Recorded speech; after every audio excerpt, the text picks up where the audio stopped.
뉴스 정면 승부. 안녕하십니까. 뉴스 정면 승부의 김상우입니다. 11월의 첫날입니다. 가을은 너무 짧아서 노루꼴이라고 불리는데요. 짧은 가을 얼마 남지 않았습니다. 특히 한국의 가을은 짧다고 유명하지 않습니까? 만끽하시기 바랍니다. 박근혜 정부 들어서 처음 열린 2013년 국정감사가 3주차의 마지막 날인 오늘로 사실상 막을 내립니다. 600곳이 넘는 피감 기관에 비해서 국정감사 기관이 노루꼬리만큼 너무 짧다는 문제제기가 초반부터 있었고요. 대선 개입 의혹으로 인해서 본연의 취지를 잃었다는 지적도 있었는데요. 오늘 뉴스 정면 승부 3, 4라운드에 마련된 정치수다 코너에서는 강주현 변호사 그리고 한겨레 정치부의 하호영 기자 그리고 바로 여러분들 청취자 여러분과 함께 박근혜 정부의 첫 번째 국감 같이 평가해 보도록 하겠습니다. 오늘 금요일입니다. 불금이라고 하지 않습니까? 아주 기쁜 소식이 전해졌죠. 한일 양국을 오가며 힘겨운 소송을 벌인 지 14년 만에 국내 법원에서 미쓰비시 근로정신대 할머니들이 마침내 승소 판결을 받았습니다. 재판을 마치고 감격에 겨워서 만세 삼창을 불렀다고 하는데요.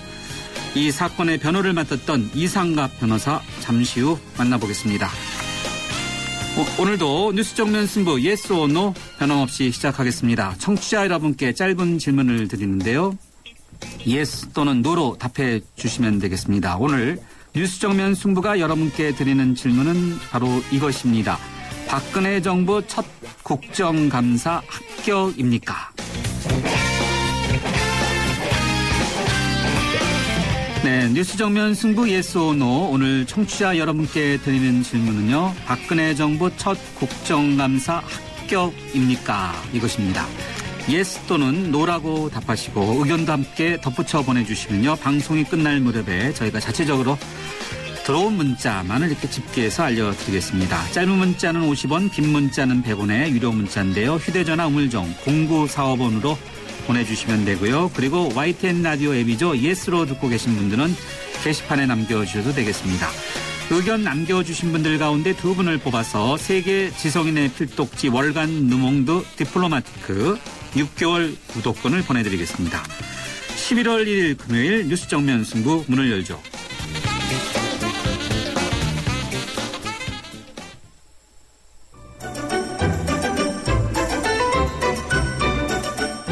친절한 숙현 씨의 까칠한 뉴스. 네, 뉴스 정면 승부 1라운드 친절한 숙현 씨의 까칠한 뉴스로 시작하겠습니다. 친절한 숙현 씨 나오셨습니다. 안녕하세요. 네, 안녕하세요. 네, 세월이 빨라요. 벌써 11월. 네, 끔찍합니다. 네. 자, 끔찍해도 참 좋은 일들은 많이 만들어가야 되지 않을까 이런 생각은 드는데 한반도에 새로운 그런 좋은 소식이 올지 궁금한데 네. 블라디미르 푸틴 러시아 대통령이 한국을 방문한다고요? 그렇습니다. 푸틴 러시아 대통령이 박근혜 대통령의 초청으로 12일부터 13일까지 이틀간 우리나라를 공식 방문할 예정이라고 오늘 김행 청와대 대변인이 밝혔습니다. 한러 양국 정상은요. 이번 정상회담에서 양국 관계 전반에 대한 평가 그리고 한반도와 동북아 지역 안정과 평화 등 4대 과제에 대해서 협의할 예정이라고 밝혔습니다. 박 대통령과 푸틴 대통령의 만남은요. 지난 9월 러시아에서 열렸던 G20 정상회담에 이어서 이번이 두 번째입니다. 앞서서 박근혜 대통령은 내일부터 6박 8일간 취임 이후 첫 유럽 순방에 나서는데요. 프랑스와 영국, 벨기에 그리고 유럽연합 등을 순방할 계획이라고 밝혔습니다. 박근혜 대통령이 대통령에 취임한 이후에 이제 4대 강국, 네. 한국과 미국, 중국, 일본, 그렇죠? 러시아와는 정상회담은 앞서 설명해 준 지난 9월 네, 네. G20에서 있었고 네. 이제 푸틴 대통령이 한국을 방문하는데 뭐 좋은 일이 있을까요? 한반도에? 육자회담이라든지요? 뭐 어느 정도 지금 뭐 러시아와 중국은 일단 육자회담을 좀 하자는 입장이기 때문에요. 약간의 네. 어떤 태도 변화가 있을지 좀 두고 봐야 될 것 같습니다. 네. 알겠습니다. 자, 여의도로 가보죠. 여의도로 가보려고 그러면 항상 차도 많이 막히고 답답한데 19대 국회 국정감사가 오늘로 사실상 막을 내렸죠. 그렇습니다. 국감 첫날부터 제기됐던 군인들의 정치계의 의혹으로 국정감사를 통해서 기존의 의혹이 해소되기보다는 오히려 더 확산되는 양상을 보였습니다. 또 여야는 역사교과서를 둘러싼 이념 논쟁을 비롯해서요. 대선 공약 후퇴 논란으로 첨예하게 대립했습니다. 의혹 해소를 위한 정쟁도 있고 물론 정파 간 이해관계를 위한 정쟁도 공존하는 듯한 분위기였습니다. 무엇보다 문제는 의원들이 준비를 제대로 하지 않거나 증인들을 대책 없이 불러놓고 제대로 답변할 시간도 주지 않은 행태가 이번에도 여전히 반복됐다는 건데요. 보통 증인을 대상으로 의원들이 호통을 치는 경우는 두 가지입니다. 정말 화가 나서이기도 하지만 준비가 스스로 안 되거나 자신이 없는 경우 유독 목소리가 높아지는 경향도 보입니다. 어쨌든 이번에도 국감 무용론이라는 지적은 어김없이 나온 것 같습니다. 언제까지 이렇게 반복돼야 되나요? 돌고 돌아갖고 예. 네, 거의 반복적인데. 그렇죠. 네. 국정감사가 지금 한 25년 됐다고 하는데요. 네. 예, 작년 뉴스나 10년 뉴스나 뭐 똑같은 것 같습니다. 네. 국회의원들은 그래도 장수하시는 분들도 있어요. 네. 네. 자, 황교안 법무부 장관이 오늘 국민참여재판 이것에 대해서 개선책을 검토하겠다 밝혔다. 왜 그렇습니까? 네, 그 황교안 법무장관은요 오늘 국정감사장에서 국민참여재판 제도에 대해서 시행 초기에 생길 수 있는 문제를 검토해서 필요한 법제 개선 상황이 있는지 보고 법 개정 과정에 반영되도록 하겠다라고 얘기를 했습니다. 새누리당 의원들이 오늘 안두현 시인의 재판에 민주당 문재인 의원이 참관해서 평결에 영향을 줬다 이렇게 문제를 제기하자 이처럼 답변을 한 겁니다. 또 황 장관은요. 정치하시는 분이 그곳에 있어서 영향을 줄 수 있는 부분에 대해서 검찰이 제대로 대처하지 못한 게 아니냐는 지적에는 우려를 표명한다고 얘기를 했는데요. 여기서는 그 문재인 의원의 참석을 문제 삼은 것처럼 보입니다.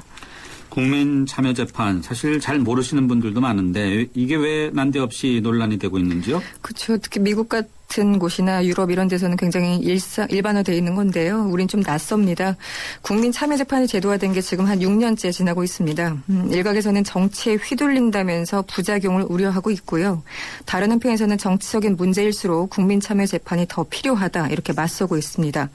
일단 반대하는 측의 논리는 이렇습니다. 정치적 성향이나 감정 호소에 따라서 판단이 달라질 수 있고 특히 여론재판이 될 수 있다고 우려를 합니다.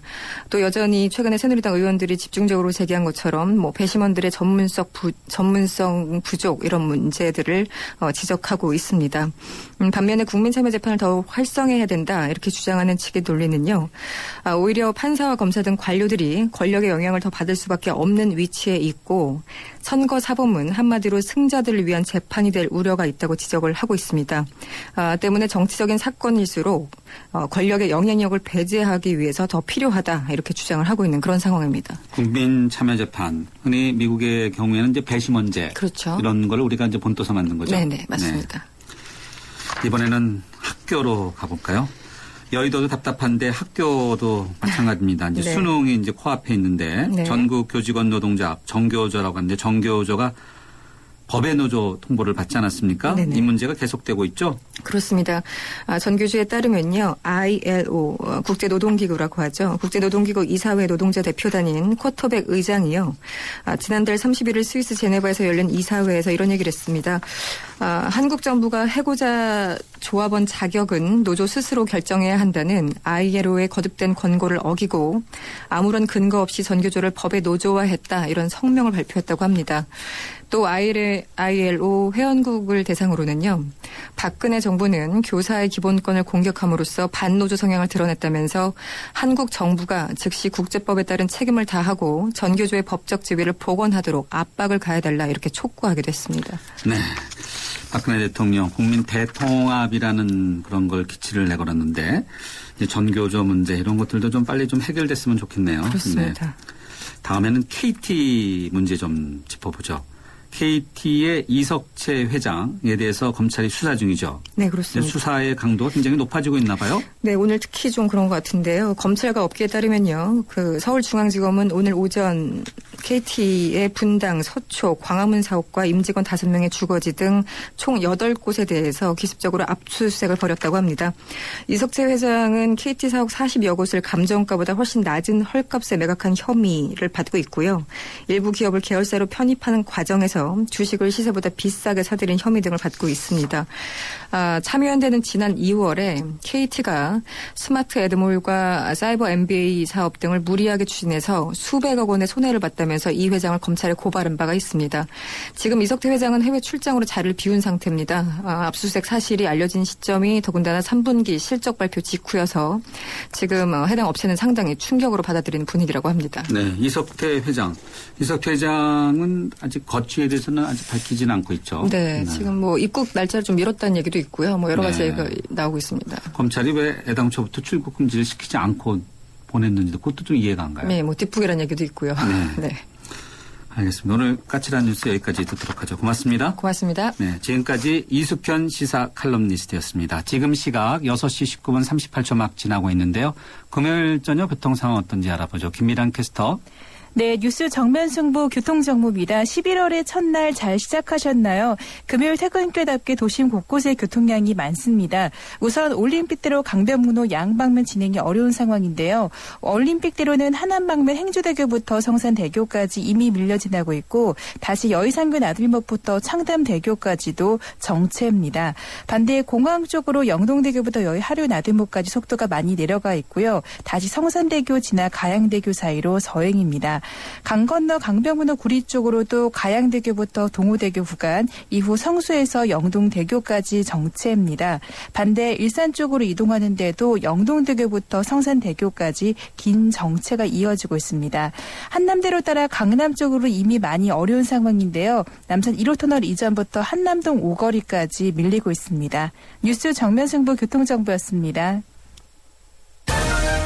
대한민국의 하루, 여러분의 하루를 정리해드립니다. YTN 뉴스 FM 뉴스 정면 승부. 네, 이번에는 정면 인터뷰 함께 하시겠습니다. 정보기술 기기를 이용하는 원격 진료를 허용하는 의료법 개정안을 정부가 입법 예고했습니다.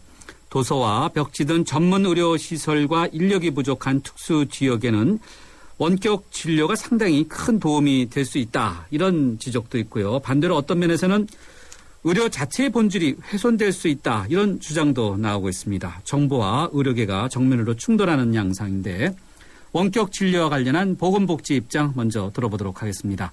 보건복지부 보건의료정책과의 이창준 과장 전화로 연결돼 있습니다. 이 과장님 안녕하세요. 예, 안녕하십니까. 네, 먼저 원격 진료라는 이야기 사실 상당히 오래전부터 나왔는데 결국 이제 시작되는 내용으로 의료법 개정안을 입법 예고한 거죠. 어떤 내용입니까? 예, 원격 진료라는 것은 컴퓨터나 스마트폰 같은 것을 활용해서 의료기관을 환자분이 직접 찾아가지 않고도 의사와 그 상담을 하면서 진료하고 처방받는 거를 원격 의료 진료라고 하고 있는데요. 네네. 이번에는 그 만성질환자라든지 아니면 거동이 불편한 노인, 장애인 아니면 의료기관을 이용하기 어려운 그 도서벽지에 거주하고 계신 분들 그리고 그 군부대나 그 교도소에서 있어서 의료기관 이용이 원천적으로 어려운 분들을 대상으로 그런 원격 진료가 가능하도록 법 개정안을 만들었습니다. 지역 그리고 질환 이런 것들이 제한적으로 이루어지는 건가요? 그렇습니다. 주로 동네 의원을 이용하도록 저희가 규정을 했고요. 예외적으로 교도소나 군부대에 계신 분들 그리고 또 그 중증 질환으로 병원에 입원하고 수술 받은 뒤에 다시 병원을 찾아와야 되는데 거동이 불편해서 찾아오기 어려운 분들 같은 경우는 예외적으로 병원에서도 원격 진료를 받도록 허용을 하고 있는 내용이 되겠습니다. 네, 알겠습니다. 자, 원격 진료로 인해서 긍정적으로 기대되는 효과 어떤 것이 있습니까? 먼저 의료기관 이용이 불편하신 분들이 직접 의료기관을 가지 않고도 이용한다는 그 장점이 있고요. 그다음에 고혈압이나 그 당뇨병 같은 만성질환을 갖고 계신 분들은 그 상시적으로 그 의사들의 그 관리를 받아야 되는데 직장 생활을 한다거나 아니면 의료기관에 좀 떨어진 있다거나 그런 경우에는 그런 관리를 받기가 어려운 면이 있습니다. 그래서 그런 분들은 상시적으로 의사 관리를 받을 수 있도록 한다는 장점이 있습니다. 네, 알겠습니다. 대한민국 IT 세계 최고 수준이라고 항상 이야기하는데 이런 어떤 인프라를 발전시키기 위한 그런 것도 있습니까? 기본적으로 이제 우리나라 그 IT 기술이 상당히 뛰어난 기술을 갖고 있는데 선진국에서는 허용하고 있는 원격 진료가 우리나라 같은 경우에 의사와 의료인 간에만 그 제한적으로 허용되고 있기 때문에 그러한 뛰어난 IT 기술을 이용해서 환자들이 편리하게 이용할 수 있는 부분들이 그 허용이 되지 않고 있습니다. 그래서 이번에 이런 부분을 허용해서 우리나라 IT 기술을 이용해서 그 환자의 편의성도 높이고 그 다음에 우리나라 IT 기술을 가지고 그 경쟁력을 높일 수 있는 인프라도 구축할 수 있기 때문에 두 가지 측면이 다 고려가 된 것입니다. 네. 다른 나라에서 먼저 하고 있다고 언급해 주셨는데 어떤 나라들이 먼저 하고 있습니까? 뭐 미국, 일본 뭐 이런 나라들 다 하고 있는데 미국 같은 경우에 97년부터 노인이나 저소득층들이 뭐 의사한테 상담을 하거나 외래 진료를 받거나 정신과 진료를 받거나 이런 부분들에 대해서 그 허용을 하고 있고 원격 의료 보험도 적용을 받도록 하고 있습니다. 일본도 97년부터 일본은 좀 제한적으로 허용을 하고 있는데요. 만성 질환자들이 처음 진찰이 아닌 두 번째 재진하는 경우에 정보통신기기를 이용해서 원격 진료를 받도록 그렇게 허용을 하고 있습니다. 네, 알겠습니다. 모든 정책이 그렇지만은 부정적인 면도 있을 수 있는데 의료계 반발이 상당히 거세요. 네, 뭐 의료의 본질이 훼손될 수도 있고 직접 대면하지 않으니까 오진 가능성도 있다. 이런 지적도 만만치 않은데요. 예, 기본적으로 의사들 환자를 진료하는 거는 환자가 직접 의료기관에 가서 환자의 상태를 보고 진료하는 게 기본이 되겠습니다. 그래서 그런 기본을 원칙적으로 유지하면서 저희가 이번에 원격 진료를 허용한 것은 제한적으로 예외적으로 원격 진료를 할 수 있도록 한 부분이고요. 의료계에서 우려하고 있는 이렇게 원격 진료를 허용하게 되면 그 대부분 환자들이 의료 장비가 많은 대형 병원으로 다 몰려갈 것이다. 이렇게 그 우려를 하고 있는데 그 부분은 저희가 동네원 중심으로 할 수 있도록 법에 분명히 못을 박았고요. 그 다음에 진료 과정에서 IT 기술을 이용하다 보니까 그 의료기기나 그러한 장비의 오작동으로 그 문제가 생길 수 있다고 제기되고 있는데 그런 부분에 대해서는 그러한 그 우려가 없는 간편한 기기 중심으로 할 계획이고요. 그러한 과정에서 환자가 의사의 지시를 따르지 않았다거나 아니면 기기 작동 오류로 인해서 의사의 판단이 잘못된 경우에는 의사가 책임지지 않도록 하는 규정들도 법에다 담았습니다. 네, 동네 의원 중심으로 하겠다고 언급해 주셨는데 의료계 쪽에서는 오히려 동네 의원이 망할 수 있다 이렇게 지적하고 있지 않습니까? 2010년도 그 입법 추진을 하려던 법안에는 원격 진료를 함에 있어서 그 어떤 병원이냐 의원이나 제한을 두지 않았습니다. 그런데 이번 법은 그 만성 질환자들이라든가 노인 장애인 그다음에 도서벽지에 계신 분들이 의원을 이용하도록 법에다 못을 박았기 때문에 그렇게 우려하는 부분이 그렇게 많지 않을 것으로 생각이 됩니다. 네, 의료계가 뭐 여러 가지 뭐 강경 대책을 내놓겠다 이런 이야기를 내놓고 있어서 상당히 국민들이 걱정을 많이 하겠는데 의료계와의 어떤 이런 충돌 이런 거는 피할 수 없습니까? 의료계가 우려하고 있는 부분에 대해서 저희 잘 알고 있고요. 뭐 금년 계속적으로 의료계와 저희가 여러 가지 대화 창구를 통해서 논의를 하고 있고요. 일단 기본적으로 그 동네 의원들이 우리나라 의료제도의 가장 기본적인 역할을 하고 있기 때문에 동네 의원들이 제대로 살아나야 우리 의료가 올바로 갈 수 있다는 게 저희 복지부 입장입니다. 그래서 저희가 이 부분에 대해서도 의료계에서 좀 수용 가능할 수 있는 방안으로 계속 논의를 할 계획이고요. 30일 동안의 입법 예고 기간이 있습니다. 그래서 입법 예고 기간에도 같이 그 원격 의료뿐만 아니라 여러 가지 그 동네 의원들이 요새 어려움을 겪고 있는데 그런 부분들을 해소할 수 있는 부분들을 같이 계속 논의를 해나갈 계획입니다. 네, 과장님 말씀 들어보니까 대화는 계속 열려 있다라고 말씀이신데 그러나 이제 의료계는 또 원격 진료뿐만이 아니라 뭐 선택 진료제 축소나 폐지 문제와 관련해서도 반발을 하고 있고 또 이와 관련해서 뭐 파업을 하겠다 이런 입장 아니겠습니까? 파업 같은 극단적인 행동은 하지 않을 걸로 저희는 생각을 하고 있고요. 그러한 부분에 대해서는 저희가 그렇게 극한 투쟁으로 가지 않도록 계속 대화하고 우려하고 있는 부분에 대해서 보완책을 그 법령에다가 보완하는 방향으로 계속 논의를 해나갈 계획입니다. 선택진료제 폐지, 축소 여기에 대한 복지부 입장은 어떻게 좀 정리가 되어 있습니까? 기본적으로 그 토론회에서 그 기본적인 안이 나왔는데 아직 확정된 바는 없고 선택진료제는 주로 대학병원, 상급 종합병원에서 일어나는 거고 동네 의원하고는 상관없는데요. 일단은 환자 부담이 크기 때문에 전체 규모가 한 1조 3천억 정도 됩니다. 그래서 방안 하나는 완전히 선택 진료라는 걸 폐지하는 방안이 하나 있고, 최소한도로 남겨두고 환자 부담을 대폭 줄이는 방법, 두 가지 방안 중에 저희가 그런 부분들을 고려해서 여러 가지 거기에 따른 건강보험 재정이 더 투입돼야 되는 부분들이 있기 때문에 고려를 해서 저희가 12월 말 중에 방안을 발표할 계획입니다. 예, 알겠습니다. 과장님 오늘 말씀 여기까지 듣겠습니다. 감사합니다. 예, 감사합니다. 네, 지금까지 보건복지부의 보건의료정책과의 이창준 과장이었습니다.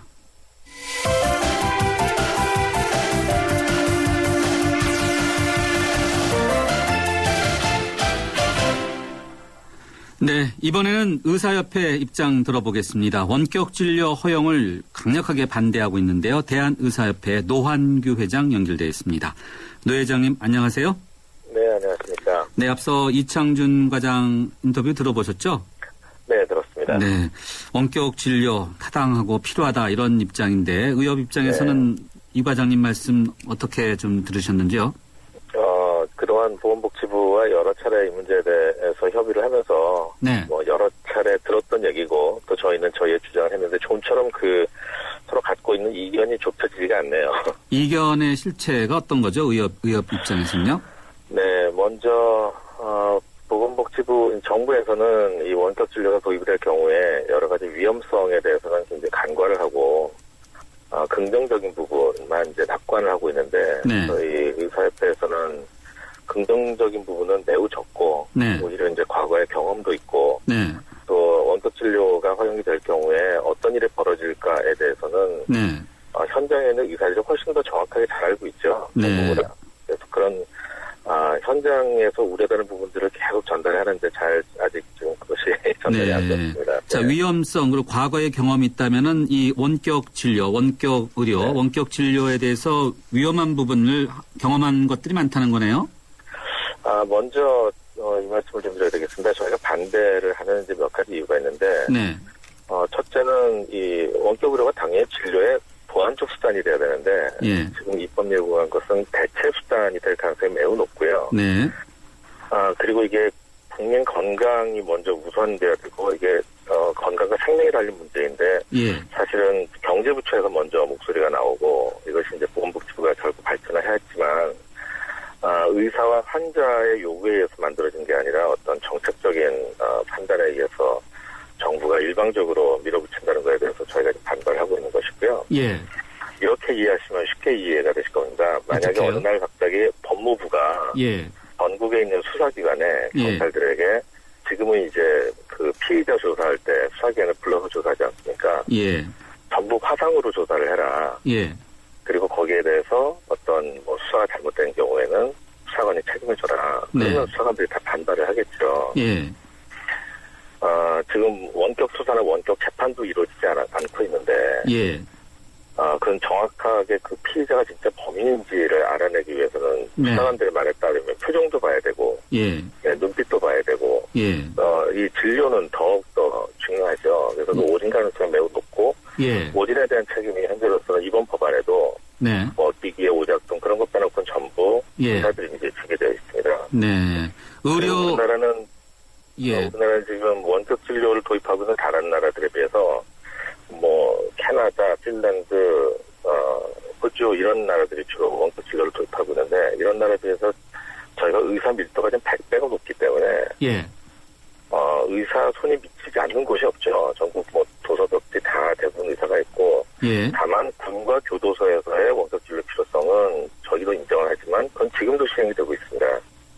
아, 그래요? 네. 네, 그렇습니다. 지금 회장님 말씀 들어보니까 질 좋은 의료 서비스의 확대라는 차원이기보다는 경제 논리가 더 앞서고 있다라는 지적이신데. 그렇습니다. 네.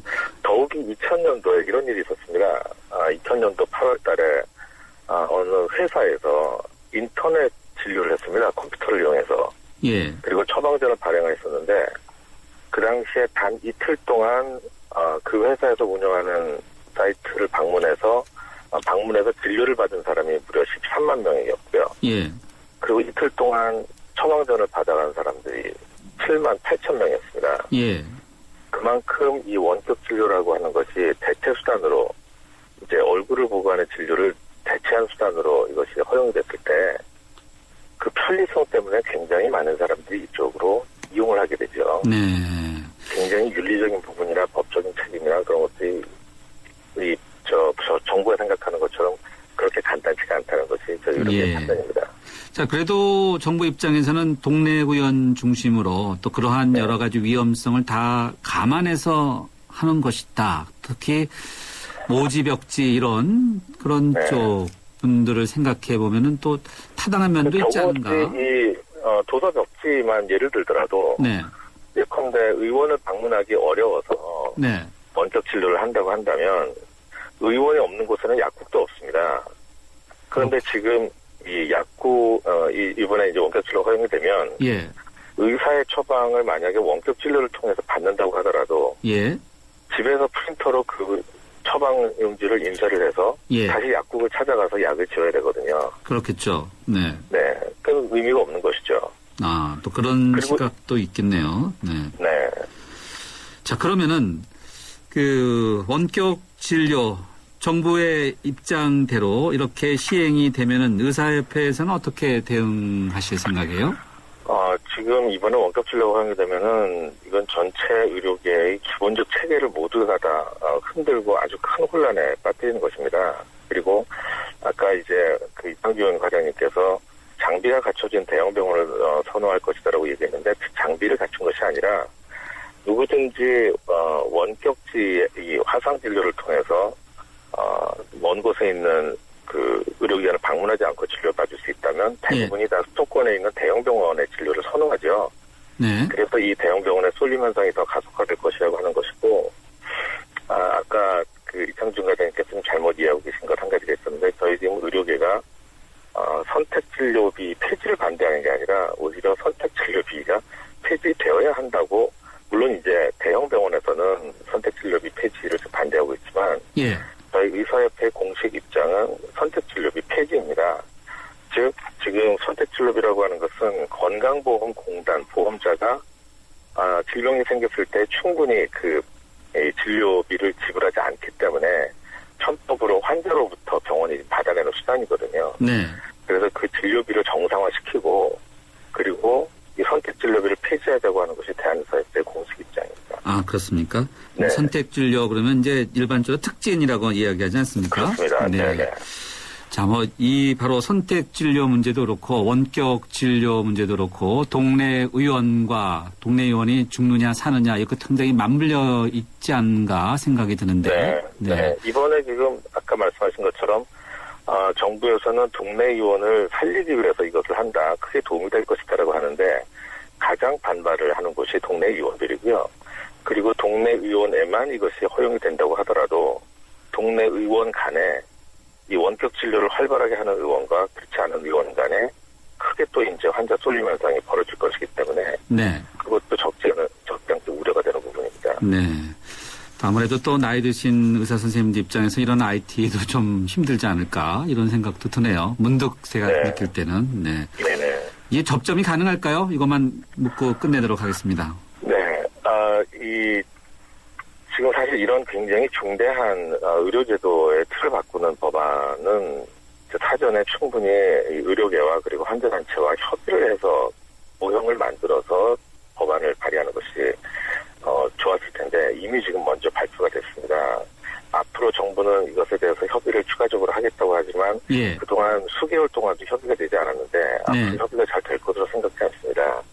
그래서 저희는 이 협의가 될 것에 대해서는 부정적으로 생각하고요. 정부가 다시 한번 앞으로 이런 중대한 의료제도는 좀 이런 커다란 갈등이 만들어지지 않도록 이번에 철회를 하고 그리고 다시 한번 협의를 거쳐서 재입법을 하는 것이 옳다고 생각합니다. 알겠습니다. 그래도 얼굴을 맞대야 되지 않을까. 그것이 또 환자를 위하는 길이 아닌가 이런 생각은 드네요. 회장님 오늘 말씀 여기까지 듣겠습니다. 감사합니다. 고맙습니다. 감사합니다. 대한의사협회 노한규 회장이었습니다. 인터뷰 어떻게 들으셨는지요? 그리고 오늘 뉴스정면 승부가 여러분께 드리는 질문은 이것이었죠. 박근혜 정부 첫 국정감사 합격입니까? Yes, No 여러분들의 의견과 덧붙여서 의견 주시면요. 방송에서 함께 하고요. 그리고 선물도 보내드리겠습니다. 뉴스 정면 승부 1라운드 여기서 마무리하고요. 잠시 후 2라운드에서 뵙겠습니다. 2013 YTN 연중기획 화합과 소통 함께 가는 대한민국 야구 해설가 양준혁 씨입니다. 야구 선수라면은 누구나 호쾌한 타격을 하고 싶어 합니다.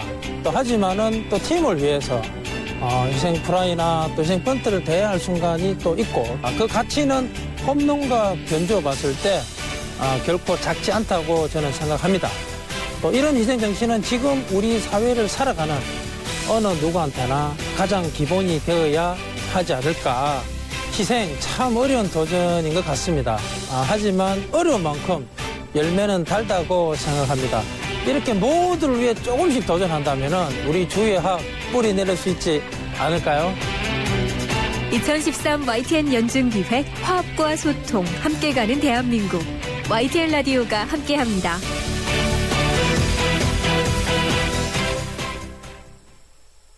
살아있는 뉴스 깨어있는 방송 한국의 뉴스 채널 YTN 뉴스 FM.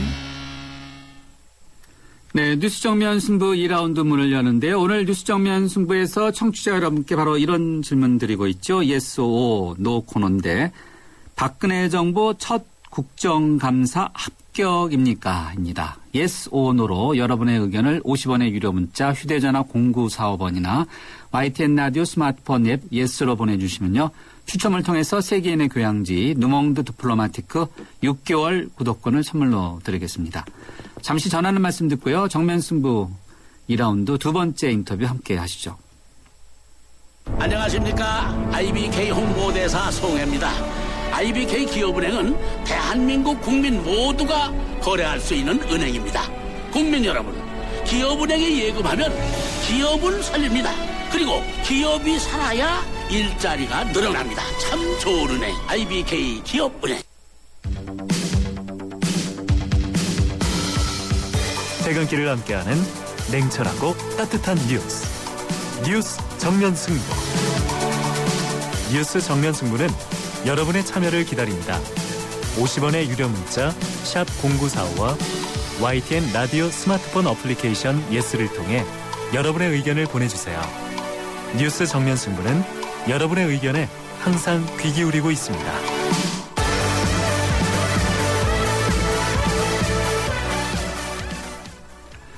네, 두 번째 정면 인터뷰 함께 하시겠습니다. 일제강점기에 강제로 연행돼서 피해를 입은 근로정신대 할머니들이 일본의 미쓰비시 중공업을 상대로 14년 만에 국내 법원으로부터 승소 판결을 받았습니다. 일제강제징용 피해자들이 일본 기업을 상대로 한 손해배상 소송에서 승소한 것은 이번이 세 번째인데요. 배상 금액도 가장 큰 액수라고 합니다. 이번 사건을 담당해온 이상갑 변호사 연결해서 관련된 내용 좀 더 자세히 들어보도록 하겠습니다. 이 변호사님 안녕하세요. 네, 안녕하세요. 이상갑 변호사입니다. 네, 변호사께서 이제 자신이 맡은 사건을 승소하면 기분이 좋죠. 네, 아주 보람이 크죠. 네, 특히 이번 사건 어떤 면에서 더 보람이 크신지요? 이 사건은 뭐 개인들의 이해관계에 관한 사건이라기보다는 네. 어찌 보면은 역사를 바로 세우는 그런 성격도 있었고, 예. 또 할머니들 피해자 원고 할머니들의 뭐 인권을 회복해주는 그런 성격이어서 굉장히 공익성도 컸다는 점에서 더 보람 있는 사건이었습니다. 네. 자, 공익성도 크고 인권 여러 가지 측면을 언급해 주셨는데 국내 법원 몇 심입니까? 1심입니까? 2심입니까? 네, 1심 판결이었습니다. 아주 또 멀었네요, 그러면요. 네, 그렇습니다. 배상금 일단 어느 정도입니까? 오늘 법원이 배상을 면한 금액은 할머니 1인당 1억 5천만 원이었습니다. 네. 아까 말씀하신 것처럼 이게 세 번째인데요. 예. 그 전에 이제 서울고등법원에서 7월 1일 날 선고가 있었는데 그때는 원고 1인당 1억 원씩이었고, 예. 7월 31일 날 부산고등법원에서 판결이 있었는데 그때는 원고 1인당 8천만 원이었습니다. 예. 그때보다는 훨씬 많은 금액이 인용된 셈이죠. 네. 자, 세 번째라고 말씀해 주셨는데 이 세 번째 판결은 같은 기업, 일본의 미쓰비시 중공업을 상대로 다 같은 기업을 상대로 했던 사건인가요? 그렇지는 않습니다. 부산고등법원 사건의 피고는 미쓰비시 중공업으로 동일하고요. 예. 서울고등법원 사건은 신일본제철이라고 다른 그 전범 기업인 일본의 대기업입니다. 네, 기업은 상대 기업은 다르지만은 내용은 비슷하다고 보면 되겠습니까? 내용이 큰 틀에서는 강제징용 피해자들에 대한 배상 판결이라는 점에서는 같은데요. 네. 이 사건의 특색은 피해자들이 그 당시 13세, 14세 정도의 나이가 어렸다. 네. 그리고 여성이었다. 예. 라는 점에서 특징이 있는데요. 네. 왜냐하면 그 당시 13세, 14세는 당시에 일본이 가입해 있던 국제규약, 강제노동과 관련된 국제규약상으로도 예. 강제노동이 금지되어 있는 어린이들이었습니다. 아, 그래요? 네. 그런 점에서 성인들을 상대로 했던 그 강제징용보다 불법성이 더 컸던 것이고요. 예. 또 하나는 이제 피해자들이 여성이었던 이유로 예. 나중에 해방된 이후로 우리 조국으로 돌아와서도 네. 일본에 가서 몸을 망쳤다라는 오해를 받아서 예. 우리 지금 고분에서 보자면 종군 위안부 할머니 피해자들하고 이렇게 오해가 돼서 예. 가정 생활이 정상적으로 유지되지 못한 그런 또 제2의 피해를 당한 점에서 예. 남성 강제징용자들하고 좀 달랐거든요. 예. 그런 점에서 약간 특별한 사정이 있는 거고 예. 오늘 배상 금액이 다른 법원에서 판결보다 높은 이유도 예. 이런 특수한 사정들이 반영된 것입니다. 네. 사실 할머니들 입장에서 볼 때는 물론 배상금도 중요하겠지만 그것보다 네. 더 중요한 거는 이겼다는 것. 네. 이런 것이 더 크지 않을까라고 생각은 드는데 할머니들 또는 가족들의 반응은 어떻습니까? 그렇죠. 할머니들이 일본으로부터 임금도 한 푼 받지 못한 채 맨몸으로 한국으로 해방이 돼서 돌아온 지 68년 만에 예. 배상 판결을 받은 셈이고요. 네. 이 한국에서 재판 전에 일본에서도 약 10여 년에 걸친 법정 투쟁을 했습니다. 예. 1999년에 소송을 제기해서 2008년 일본 최고재판소에서 결국 패소 판결이 확정됐는데요. 예. 그러니까 법정 투쟁을 시작했던 1999년을 기준으로 보면 네. 약 14년 8개월 만에 처음으로 승소 판결을 받은 것이어서 예. 할머니들의 한편으로는 조금씩 아픔을 달랠 수 있는 그런 면도 있었지만 한편으로는 과거에 그냥 아픔이 또 한 번 터지는 네, 그렇겠네요. 그런 날이었습니다. 네. 오늘은 매우 행복해하고 하시고 또 도와주신 여러분들에게 감사하는 말씀을 여러 차례 하셨습니다. 네, 오늘은 좀 푹 주무시지 않을까 이런 생각은 드는데. 네. 이 같은 사건을 놓고 일본 법원에 네. 소송을 제기하고 또 같은 사건을 놓고 국내 법원에도 소송을 제기하고 이렇게 양쪽에 다 이렇게 제기할 수 있나 보죠? 예, 그런 것이 이 재판에서도 논란이 됐습니다. 그래서 일본 측에서는 그 일본에서 판결이 확정된 판결이 있기 때문에 예. 같은 그 원인을 기초로 한 재판 청구 자체가 부적법하다. 그걸 이제 전문용어로 기판력에 반한다라고 표현하는데요. 예. 그런 주장도 있었고 또 이게 소멸시효가 완성되었다든가 네. 한국 법원에는 재판 권할권이 없다든가 여러 주장을 했습니다. 예. 가장 핵심적으로는 한일 양쪽에서 똑같이 주장했던 것이 예. 1965년 체결된 그 한일 조약이 있지 않습니까? 그렇죠. 네. 그 안에 이제 청구권 협정이라는 것이 있었는데 예. 그 청구권 협정에 의해서 이 한국 국민들의 일본 정부나 일본 기업에 대한 청구권이 모두 소멸했다. 네. 이런 주장을 일본 재판에서도 하고 한국 재판에서도 했는데요. 예. 일본 재판에서는 이 부분이 이제 부분적으로 받아들여졌지만 예. 한국 법원에서는 받아들여지지 않았습니다. 네. 예, 왜냐하면 그 법원의 판결문에 보면은요. 그 한일 조약 체결 당시에 일본이 식민 지배의 불법성을 인정을 하면서 예. 그에 대한 사과와 배상의 일환으로 돈을 주었다 하면 모르겠지만 네. 1965년 당시에 식민 지배의 불법성을 부인했다. 예. 그에 기초해서 체결된 협정에 의해서 네. 지금 원고들이 주장하는 이런 반인도적 행위에 대한 불법행위 책임이 그 돈으로 이행됐다고 볼 수가 없는 거 아니냐. 그때 그 부분을 인정을 안 했기 때문에 예. 그렇기 때문에 이 청구권 협정에 의해서 권리가 소멸되었다는 일본 기업 측의 주장은 받아들일 수 없다 이렇게 판결했습니다. 네. 자, 그러다 보니까 이게 시간이 많이 걸렸네요. 네, 그렇습니다. 자, 미쓰비시 측 항소합니까? 그 부산 고등법원 판결에 거기 피고도 미쓰비시 중공업인데 거기에 항소를 했기 때문에 네. 아마도 이 사건에 대해서도 항소할 가능성이 크지 않을까 예. 그렇게 생각은 하는데요. 네. 그러나 우리 대법원이 이미 이 사건과 관련해서 확고하게 입장을 지난해 표명을 한 바가 있습니다. 그래서 판결이 상급심에 가서 다시 변경될 가능성은 없어 보입니다. 그러면은 미쓰비시 측이 일찌감치 2심, 3심 가봐야 질 테니까 입장을 정리해갖고 바로 이런 배상금을 준다든지 여러 가지를 조치를 취해야 되는 것이 마땅하겠네요. 예, 저는 그렇게 생각합니다. 어차피 미쓰비시가 지금 그 글로벌 기업으로서 한국 내에서도 상당히 활발한 기업 활동을 하고 있습니다. 그래서 한국 내에 자산이 많기 때문에 저희가 이 판결문에 기초해서 강제 집행을 얼마든지 할 수 있습니다. 어떻게 할 수 있죠? 그 우리나라에 여러 채권들이 있습니다. 미쓰비시 중공업이 이 화력발전소의 핵심 부품들을 국내에 납품을 많이 하고 있어서요. 예. 그와 관련된 채권들이 있기 때문에 그런 거를 이제 강제 집행을 하면 되는데 예. 이제 문제는 이 할머니들만이 피해자가 아니라 지금 강제징용 피해자가 역사학자들의 그 계산에 의하면 그 당시에 100만 명 정도 된다고 그러거든요. 근데 그 중에 살아계신 분들만 하더라도 수십만 명이어서 예. 이런 그 과거사 문제를 모두 포괄적으로 해결을 해야 되고 예. 또 미쓰비시 중공업 입장에서도 기왕에 돈을 내놓을 바에야 뺏기듯이 내놓은 것보다는 네. 좀 자발적인 이행을 함으로 인해서 기업 이미지도 제고하고 예. 또 미래의 한일 관계도 좀 개선하는 데 기여도 하고 하는 게 좋지 않을까 해서 이제 저희들은 당장 강제 집행을 바로 하는 것보다는 네. 자발적인 그 협상에 의해서 자발적인 이행을 하는 방식으로 미쓰비시하고 다시 이야기를 해볼 그런 계획을 가지고 있습니다. 그렇군요.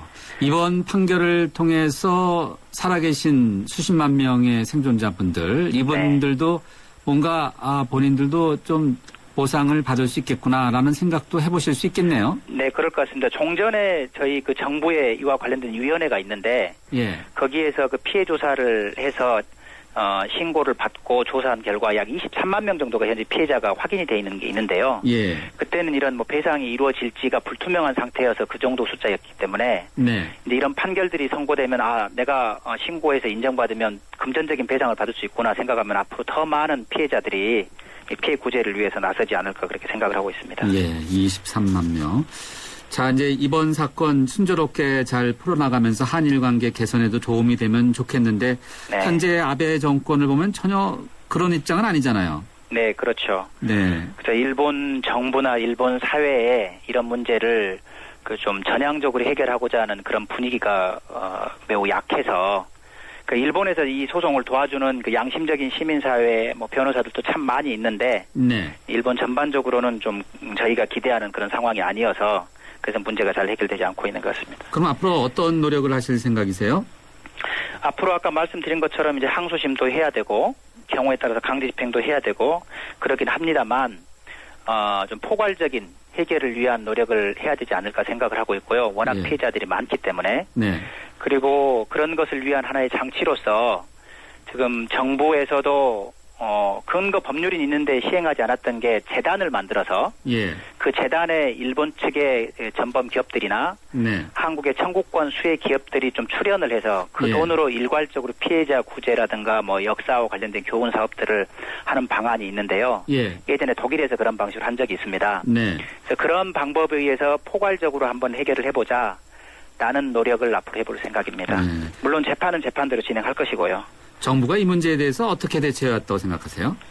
정부는 뭐 미온적이라기보다는 수준을 넘어서 거의 뭐 방치를 한 상태였고요. 이 피해자 할머니들이 나서서 권리구제하는 과정에서 그래서 오늘 그 판결문에서 그 재판부도 그걸 판결문에다 이렇게 표현을 해놓고 있습니다. 정부의 무관심과 방치 속에서 양국의 양심적인 시민사회 변호사들이 할머니들을 이렇게 구제해놓은 점에 대해서 정부가 앞으로 그런 자세를 바꿔야 된다. 그런 판결문에도 그렇게 써놨는데 정부가 그동안 굉장히 근본적으로 이게 걸림돌을 만든 게 1965년에 한일 예. 청구권 협정이거든요. 네네. 근데 지금에 와서라도 이렇게 좀 적극적으로 일본을 상대로 외교적인 노력을 해야 되는데 네.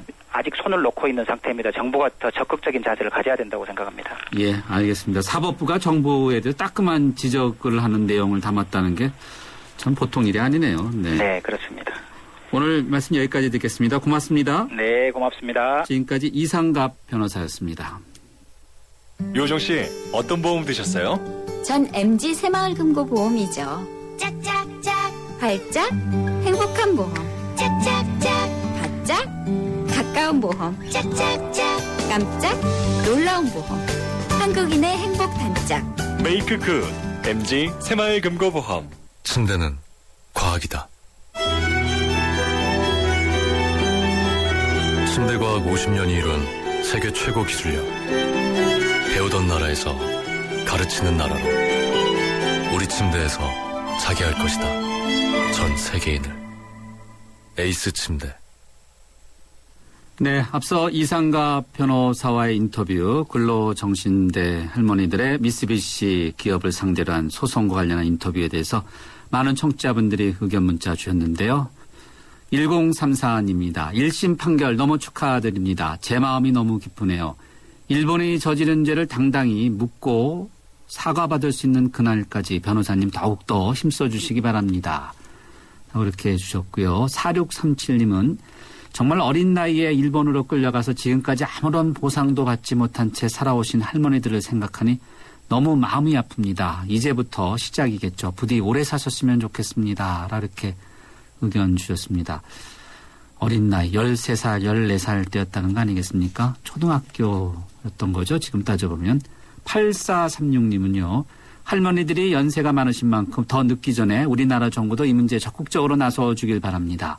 더 이상의 방치는 용서할 수 없습니다. 이렇게 의견 주셨네요.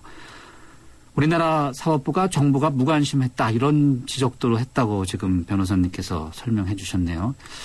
왜 이랬을까요? 네. 근로정신대 할머니들을 응원하는 문자들 많이 주셨는데 하루빨리 일본이 이 판결을 받아들여서 진심 어린 사과를 하고 정말 사과뿐만이 아니라 배상도 하고 한일관계 개선에 앞장설 수 있는 그렇게 일본 정부가 태도를 바꿔야 되지 않을까 그런 날이 빨리 오기를 기대해 보겠습니다. 그리고 오늘 뉴스 정면 승부가 여러분께 드리는 yes or no 질문 바로 이것이죠. 박근혜 정부 첫 국정감사 합격입니까? 라는데요. 2736님은 이런 의견을 주셨네요. 저는 예스입니다. 역대 대통령과 다르게 차별적인 통치력과 외교력이 뛰어나다고 생각합니다. 라고 의견 주셨고요. 8436님은요. 글쎄요. 저는 아직 판단하기 이르다고 생각합니다. 이번 국정감사에서도 사사건건 여야 간의 대충돌로 여야 간에 기싸움만 하시는 것 같은데 민생을 위한 정치는 언제쯤 시작될 수 있을까요? 답답합니다. 이렇게 의견 주셨습니다. 네, 주요 뉴스 들으시고요. 저는 3라운드에 다시 찾아뵙겠습니다.